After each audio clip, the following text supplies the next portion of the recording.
जी धन्यवाद उपसभापति जी। हमारी निर्मला सीतारमण जी का नवा बजट है, मुरारी देसाई से एक बजट कम है, लेकिन पता नहीं क्यों इस बार के बजट में मजा नहीं आया। कुछ ऐसा है ही नहीं जिसकी प्रशंसा की जा सके, एक भी चीज नहीं है। कैपिटल एक्सपेंडिचर का नाम है तो दूसरी तरफ पैसा कट गया, चाहे वो ग्रामीण रोजगार में हो चाहे कृषि रोजगार। लेकिन मैं एक चीज यहाँ पे अनुरोध करना चाहता हूँ, निर्मला जी से यहाँ पे है नहीं, बाकी मिनिस्टर हैं यहाँ, कि उन्हें अब एक या तो सप्लीमेंट्री बजट पेश करें या रिवाइज्ड बजट पेश करें, क्योंकि बजट पेश होने के बाद ये अमेरिका के साथ डील हुई है जो कि बहुत बड़ा, जिसमें खर्च है $500 बिलियन, करीब 45 लाख करोड़ का 5 साल में, और $40 बिलियन का हम इम्पोर्ट अभी उनके साथ करते हैं, तो हमें $60 बिलियन का इम्पोर्ट हर साल और करना पड़ेगा। तो ये जब लाखों करोड़ का 45 लाख करोड़ का इतना बड़ा मसला है, तो एक रिवाइज बजट आना चाहिए या सप्लीमेंट्री बजट इसके साथ होना चाहिए कि इस डील के बाद मिला के हम किस जगह पे पहुंचेंगे और बजट का क्या प्रारूप होगा, हमारा जो खर्च है एक्सपेंडिचर वो कहाँ जाएगा, किस हिसाब से। और इस $500 बिलियन में डिफेंस की खरीदारी शामिल नहीं है, वो इसके ऊपर है, ओवर एंड अबव है। तो इसलिए ये बहुत ही जो है गंभीर बात है। इसलिए मेरा ये मानना है कि इस बजट को रिवाइज्ड एक बजट देना चाहिए उनको। एक आदत बन गई है कि गलत बात को बार बार मीडिया से अच्छा बताओ, सारे प्रवक्ताओं को लगा दो, लाइन लगा दो और सब वो तारीफों के पुल बांधने लगे, तो कम से कम 100 बार कहोगे वही बात तो लोग सही मानने लगे। लेकिन असलियत वो नहीं है, असलियत ये नहीं है। आप असली बात को दबा देते हो जी, हैं? तो असली बात ये है कि मनमोहन सिंह जी के जमाने में जो है 3% से नीचे था, 2.92 टैरिफ। देखो बीच में डिस्टर्ब मत करो, क्या चीज है मुझे पता है। अभी पीएम खाना खाने गए हैं, टीवी देख नहीं रहे, कोई बात नहीं, आप सुनाई जाएगी आपके, है ना। और अटल जी के जमाने में उपसभापति महोदय, अटल जी के जमाने में 3% था, उनको भी इसका श्रेय जाता है। मुझे पता है इनके एक वक्ता कभी अटल जी का नाम तक नहीं लेते, कभी उनकी प्रशंसा नहीं करते। मैंने सारे भाषण सुने और नोट किए, एक बार भी अटल बिहारी वाजपेयी की प्रशंसा नहीं। क्या डर है इन्हें अटल जी की तारीफ करने में? अटल जी की क्यों, हम तो करते हैं नरसिम्हा राव की तारीफ ना, हम तो नरसिम्हा राव की तारीफ तो आगे बढ़िए। तो अटल जी के बारे में बोलने में इन लोगों को बहुत डर लगता है। चलो ठीक है, आपको ये है कि अटल जी के बारे में नहीं बोलेंगे, उनको श्रेय मिल जाएगा। लेकिन ये एक अजीब बात है, सरकार का जब मैंने तर्क पूछा तो मुझे तर्क ये दिया गया कि साहब बदले हुए जो ट्रम्प है, ट्रम्प 1 के जो ट्रम्प थे वो ठीक थे पहले वाले, अभी जो बदले हुए जिसमें 25% 50% था, अब अगर उन्होंने 18% ले लिया कर दिया है तो भैया इसी को अपनी उपलब्धि मानो। यही बहुत बड़ी चीज है कि 25 से 18 कर दिया, क्योंकि ट्रम्प बदल गए। अरे भाई ट्रम्प बदल गए तो आपने पहले ट्रम्प की इतनी जो है, ट्रम्प के साथ इतनी मित्रता, इतना दोस्ताना उनके लिए। भाई देखिए राधा मोहन जी शांत बैठिए ना, आप पीछे शांत बैठिए, आप बोलिए। तो रोकिए सर इनको ना, बीच में रिदम सबसे अनुरोध करते हैं, उधर से बोलते हैं, इधर से बोलते हैं, उधर से। सर सारे सदस्यों से अनुरोध करता हूं, कृपया सर मैं आपसे कमेंट ना करें प्लीज। जब आप जो है वहां पे बदले हुए ट्रम्प को, कि बदले हुए ट्रम्प जो ट्रम्प 2 के ट्रम्प जो है उनका एटीट्यूड बदल गया अचानक, इसलिए हमें 18% में बड़ी खुशी है। एक तरफ 18%, दूसरी 0%। तो 18 और 0 में कोई फर्क नहीं। अमेरिका 0% है, भारत को 0% टैरिफ पे, और अमेरिका को 18%। और उसमें भी धमकी है कि अगर आपने रूसी तेल खरीदा, मैं रोज देख रहा हूँ, जरा भी तुमने गड़बड़ की तो मैं फिर पेनल्टी लगा दूंगा। तो ये 18% भी कायम नहीं है। जितने दूसरे नेशंस हैं डेवलप्ड, लाइक इंग्लैंड पे 10%, जापान कोरिया पे 15%, मैं तर्क मान सकता हूँ कि वो जो है डेवलप्ड नेशन का उनका क्राइटेरिया अलग है। और जो है जो सेक्शन जो है 192 के उसमें कुछ एग्जम्पशंस हैं, लेकिन उन चीज़ों के एग्जम्पशंस हैं जो उनको ज़रूरत है। काफ़ी टी पे पहले ही से एग्जम्पशंस थे, उन्होंने दे रखे थे। तो इसलिए जो है हमारी जो इस चीज़ को बेस्ट डील बताना मैं नहीं समझता हूँ कि सही है, क्योंकि सारे अर्थशास्त्री जो सरकार की तारीफ में भी लिखते रहे, उन्होंने भी लिखा है कि ये डील जो है इस टिल्टेड टुवर्ड्स अमेरिका के पक्ष में है। तो इस पर मुझे लगता है कि सरकार अपनी बात सफाई देगी और बताएगी कि ऐसा क्यों है। मुझे याद है यूनाइटेड नेशंस में डेलीगेशन गया था, हमारे भाजपा के मित्र सब थे, यहाँ कुछ बैठे हैं, तो वहाँ पे ट्रंप का रिजल्ट आ रहा था, वो जीत रहा था और ये लोग इतना खुश थे कि वहाँ होटल जो था यूएन प्लाजा, वहीं से उन्होंने कहा मिठाई नहीं मिली तो केक खरीद के बांटने लगे कि अब ट्रंप आ गया, हमारी जय जयकार, हमारा बड़ा मदद होगा, बहुत अच्छा रहेगा। और आज उसने ऐसा केक खिलाया कि हम सब लोगों को पता चल रहा है कि क्या बुरा हाल हो गया। तो इसलिए हमें जो है इस बात का ख्याल रखना चाहिए, हमें इस बात का ख्याल रखना चाहिए कि किसी से भी गलबैयाँ करो तो जो कहते हैं ना उनका, वो कहते, अरे भाई उनका सुनो, अरे भाई उनका सर एक्स्ट्रा टाइम में लूंगा अगर ऐसे बोले। मैं आपको नहीं रोक नहीं रहा हूं, मैं टाइम से इधर आप रोकते नहीं, मैं सबको रोक रहा हूं, उधर से करते हैं आप, लगातार disturb, chair will go by time, गलत है प्लीज। तो इसलिए जो है उस पे भी तुर रही है कि रूस के तेल वाली। और दूसरी जो इम्पोर्टेंट बात है कि अमेरिकन कृषि मंत्री खुद ट्रंप साहब का जो ट्वीट है, व्हाइट हाउस की प्रवक्ता, उसने खुद कहा कि अमेरिका के बहुत बड़े फायदे में है, कृषि उत्पाद भी उसने बताए हैं और ये बोला है कि तमाम चीज़ों में हमें बहुत राहत मिली है। एक चीज़ कल उन्होंने जयराम ने उठाई थी, टेक्सटाइल वाली, 5% पे कपास, 5% सिर्फ ड्यूटी पे कपास बांग्लादेश को मिलेगी, अमेरिकन कपास। और तो वो टेक्सटाइल इंडस्ट्री में जब उसका जो कपड़ा है वो कितना फ़ायदा करेगा देश को, उनको फ़ायदा, हम compete कर पाएंगे हमारे ऊपर से 18% लगने पे। ये कुछ ऐसी बातें जो गंभीरता की बातें, तो हमें देखना पड़ेगा कि हमारा वस्त्र उद्योग, टेक्सटाइल इंडस्ट्री, गारमेंट इंडस्ट्री, उसका क्या हाल होगा। और दूसरी सबसे इम्पोर्टेंट बात यह है कि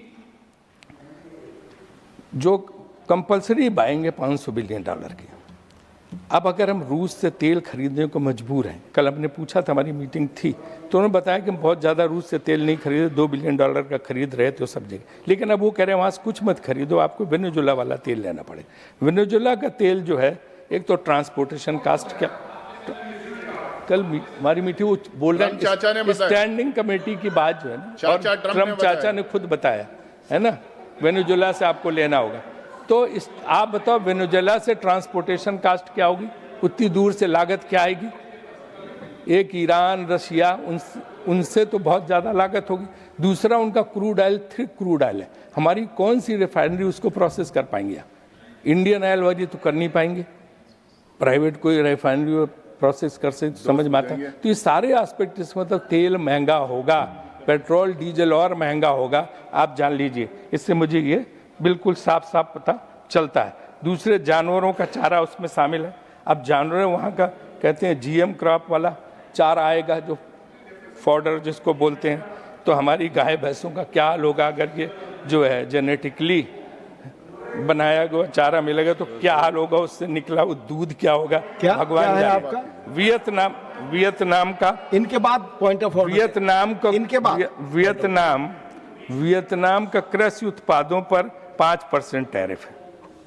तो जो भारत को ऑर्डर मिलने थे तो हम 18% देंगे, वियतनाम 5% पे, तो बोलो क्या हाल होगा।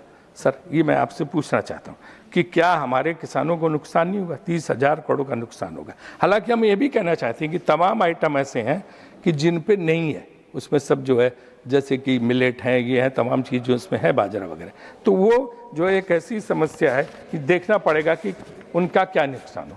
आप कह रहे हैं कि भाई ट्रंप जो है, ट्रंप क्या कर रहे हैं हम क्या नहीं जानते। अब ये भी है, मैंने पढ़ा किसी अखबार में कि विदेश मंत्री से पूछो तो कहते हैं कॉमर्स मिनिस्टर से पूछो, कॉमर्स मिनिस्टर से पूछो तो कहते हैं विदेश मंत्री से पूछो। पूछें तो पूछे किससे, यही नहीं समझ में आ रहा है। अब किरण रिज्जू बेचारों से क्यों पूछे, उन्हें तो उनसे तो इसका कोई मतलब नहीं है। तो जवाब कौन देगा, जवाब कौन देगा, ये मैं कह रहा हूँ। तो मेरा इनसे यही कहना, यार नीरज शांत रहो है।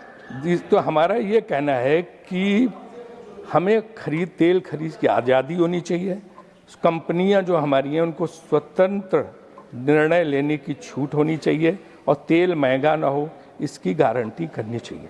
ये देखिए यहाँ पे जयशंकर जी बैठे, विदेश नीति का विस्तार कुछ है इधर, कुछ हुआ है कि पता नहीं क्यों विदेश नीति में कभी कई बार ऐसे दौर आते हैं, हमारा बड़ा मुश्किल समय, हम कहते हैं कि आज हम विश्व गुरु हैं। गुरु वो होता है जिसके शिष्य होते हैं। यहाँ हम आश्रम खोल के बैठे, एक भी शिष्य नहीं है, शिष्य एक भी नहीं है, गुरु आश्रम खोल के बैठे हुए हैं। अभी जो यार नीरज प्लीज चुप रहो, कुछ नहीं करेंगे तुम्हारा, शांत रहो, हैं। तो ये जो है, आप बताओ, जब युद्ध हुआ, किसी एक देश ने, छोटे मोटे देश ने हमारे सपोर्ट में बयान दिया? पाकिस्तान के सपोर्ट में चीन खड़ा है, अमेरिका उसके जनरल को बुला के लंच करा रहा है, और टर्की जो है ड्रोन दे रही है, सऊदी अरबिया डिफेंस डील कर रहा है, अजरबैजान उनके साथ। हमारे साथ कौन है? एक आदमी नहीं, ना पड़ोसी न कोई। तो ये कौन से गुरु की बात हो रही है? जो शिष्यविहीन गुरु, कौन है ऐसा जिसका शिष्य नहीं, चेले ही नहीं, गुरु खाली है? तो ये कौन सा आपने भारत बना दिया है?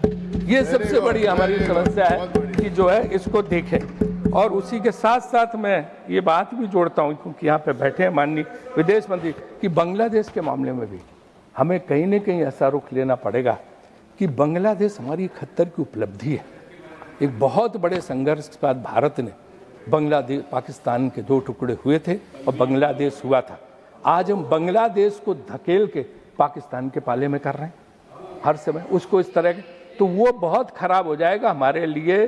पाकिस्तान तो चाहता है कि बांग्लादेश के साथ आ जाए, फिर उसका इस्तेमाल करे वहाँ से आतंकवाद बढ़ाने के लिए। ये बहुत बड़ी उपलब्धि इंदिरा गांधी के ज़माने में हुई थी, आप सबने साथ दिया था, अटल जी ने साथ दिया था, और तब उसके बाद जो है पूरे देश ने साथ दिया था। लेकिन आज बांग्लादेश को मत धकेलो, वहाँ पे परिस्थितियाँ डिफरेंट हैं, लेकिन उस चीज़ को समझना चाहिए। आपसे अच्छा काम तो हमारी आईसीसी ने किया। हमारा विवाद हो गया था वही क्रिकेट मैच को लेके, तो आईसीसी ने बातचीत करके पाकिस्तान, बांग्लादेश सबको बिठा के मामला सुलझा लिया। तो विदेश, आपकी सरकार से ज़्यादा अच्छा काम तो आईसीसी कर रही है। तो कुछ ऐसा ही सीखो ना, कुछ इस तरह का काम हमें करना चाहिए जो आप नहीं कर रहे हैं। अब बात हम कहते हैं दूसरा सबसे महत्वपूर्ण बात है बेरोजगारी की। 15% बेरोजगारी है, 15% बेरोजगारी है, माने कि करोड़ों बेरोजगार हैं। इन बेरोजगारों के लिए हम जो है क्या कर रहे हैं, क्योंकि उनकी स्थिति बहुत ही खराब है। नौकरियां हैं नहीं, सरकार में खाली पद भरे नहीं जा रहे हैं, और अमेरिकन डील के बाद मेक इन इंडिया क्या हो गया भगवान ही जाने, क्योंकि सब इतना देना पड़ेगा तो यहाँ लोग बना के क्या करेंगे समझ में नहीं आ रहा। छोटे लघु उद्योग बंद हो रहे हैं। सरकारी अफसरों ने छोटे छोटे व्यापारियों की जान आफत में की है, जीएसटी से लगा के हर तरह से इतना तंग किया जा रहा कि मुझे लगता है 1 लाख कि 10 लाख लोग, 10 लाख व्यापारी या 1 लाख व्यापारी तो नागरिकता छोड़ के चले गए। तो अगर ये प्राइवेट सेक्टर के एंटरप्रेन्योर, एक वैसे आदमी जाए फर्क नहीं पड़ता, अगर उद्यमी जाता है, एंटरप्रेन्योर जाता है, तो लोगों को नौकरी कौन देगा?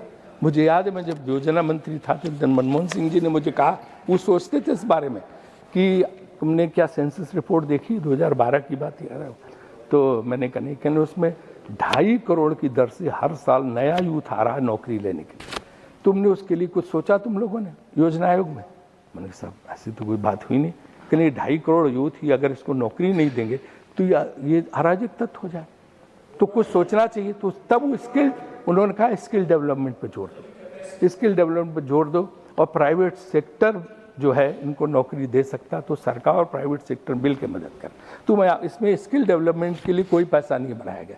तो मुझे लगता है आपसे निवेदन ये है कि आप कहेंगे उनको कि स्किल डेवलपमेंट का भी उस रिवाइज्ड बजट में जो है, नए बजट में पैसा बढ़ाया जाए, ताकि लोगों को, उद्यमियों को उससे मौका मिले, और ये थोड़ा डंडा मारने का काम व्यापारियों वगैरह पे कम कराइए। अब से दिन भर डंडा मारते हैं, और इसकी वजह से उनका जो हौसला है वो बहुत कम होता चला जा रहा है।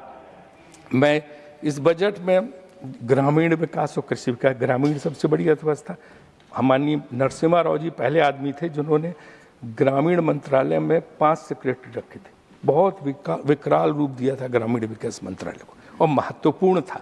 लेकिन यहाँ हम देख रहे हैं कि 6,500 करोड़ का बजट कम कर दिया गया।